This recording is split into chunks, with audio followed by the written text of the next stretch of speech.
આજે આપણે પાલકની ભાજીમાંથી એક નવો જ નાસ્તો બનાવીએ। આ નાસ્તો છે એને આપણે પાલકની કચોરી પણ કહી શકીએ કે પાલકના વડા પણ કહી શકીએ। તમે આ નાસ્તાને કયું નામ આપશો એ મને કોમેન્ટમાં જણાવશો। તો ચાલો, સરસ એવો પાલકનો નાસ્તો બનાવવા માટે પાલકને ધોઈને કોરી કરીને સમારી લીધી છે। તો પત્તાને આપણે મિક્સર જારમાં લઈ લઈએ।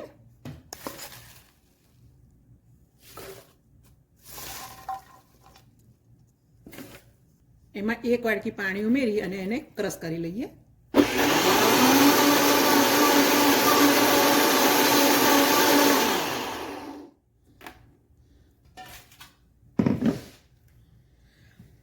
પાલકના પત્તાની ગ્રેવી બનાવી લીધી છે। હવે એને આપણે એક વાસણમાં લઈ લઈએ। ગ્રેવી બની ગઈ છે, એને આપણે સાઈડમાં મૂકીએ। નાની સાઈઝના 3 બટાકા લીધા છે, એની હું છાલ કાઢી લઉં અને છીણી લઉં। બટાકાને છીણી લઈએ।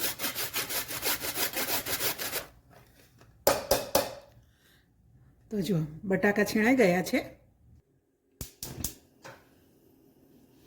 ગેસ ચાલુ કરીને ગેસ પર કઢાઈ મૂકી દઈશું।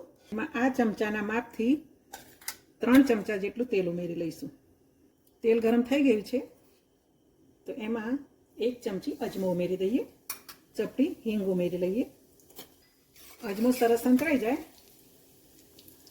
એટલે હવે એમાં આપણે જે બટાકાની છીણ બનાવી છે તે ઉમેરી લઈએ। બટાકાની છીણને સાંતળી લઈએ। બટાકાની છીણ ચોંટી જાય છે એટલે આ રીતે એને ચમચા વડે ચલાવતા રહીશું અને વધારે નથી સાંતળવાની, બસ થોડી થોડી સંતળાઈ જાય એટલે તરત જ હવે એમાં આપણે પાલકની જે પ્યુરી બનાવી છે તે ઉમેરી લઈએ।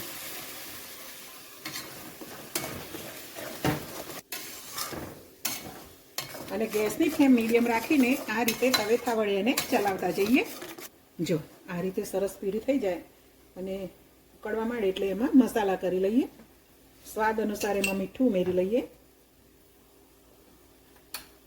અડધી ચમચી હળદર, અડધી ચમચી લાલ મરચું પાવડર, અડધી ચમચી ધાણા જીરું પાવડર, 1 ચમચી જેટલા તલ ઉમેરી લઈએ।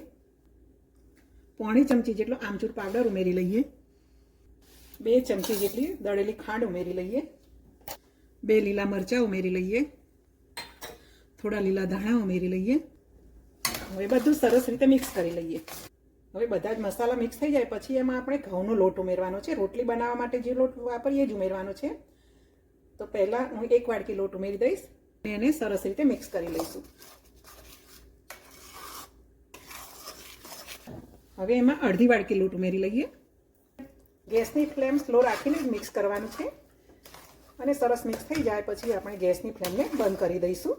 હવે આપણે ગેસની ફ્લેમને બંધ કરી દઈશું અને આ મિશ્રણ ઠંડુ થવા માટે એક વાસણમાં લઈ લઈએ। હવે આ પાલકનું બનાવેલું મિશ્રણ સરસ ઠંડુ થઈ ગયું છે। હવે એમાં સોજી ઉમેરવાનો છે। સોજી ઉમેરવાથી આપણો નાસ્તો ક્રિસ્પી બનશે અને આપણે લોટ બાંધવાનો છે એમાં જે વધારાનું પાણી હોય તે પણ શોષાઈ જશે એટલે સરસ એવો લોટ બંધાઈ જશે। તો આપણે જેટલો જરૂર હોય એટલો સોજી ઉમેરી લેવાનો છે અને રોટલી જેવો આપણે લોટ બાંધી લઈશું એનો। હવે આમાં થોડા ચીલી ફ્લેક્સ ઉમેરી લઈએ અને સરસ રીતે એને પણ લોટ સાથે મિક્સ કરી લઈએ। હવે આ બાંધેલા લોટને ઢાંકીને 5 મિનિટ માટે રેસ્ટ આપીએ।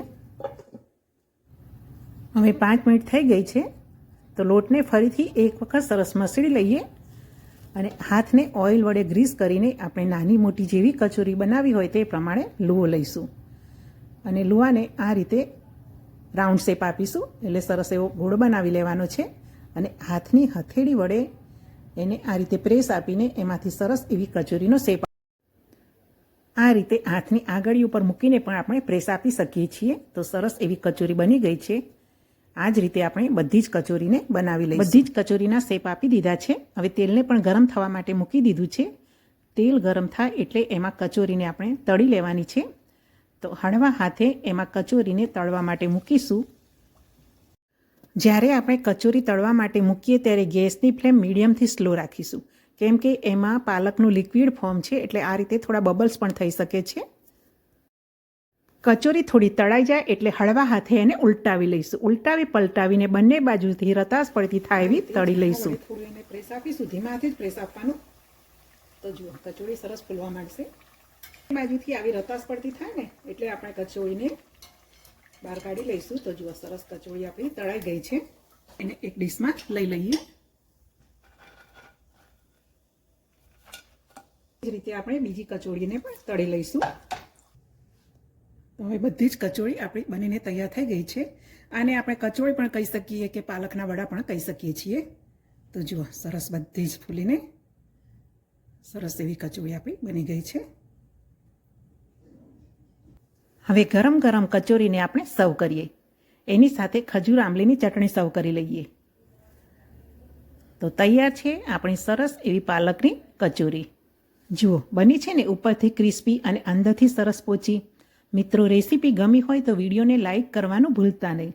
ચેનલને સબસ્ક્રાઈબ ન કરી હોય તો સબસ્ક્રાઈબ પણ જરૂરથી કરશો. જય શ્રી કૃષ્ણ, જય માતાજી.